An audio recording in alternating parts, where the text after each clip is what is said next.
For this, the first thing I will do is I will go to my exit function, and here I will call the speak function, which will take the command exiting the program.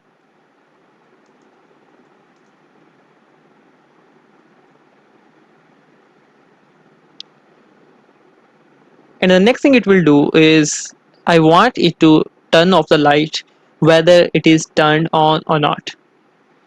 So I will say board dot digital, and pin number will be 3 dot write, and I want it to write 1, as this will turn our program off. Now another thing that I want it to do is whenever we run the program, I want the light to be turned off initially.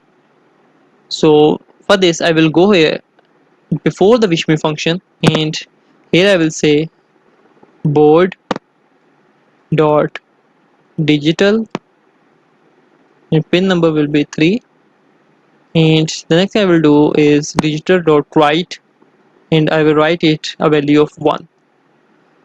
So all is done now.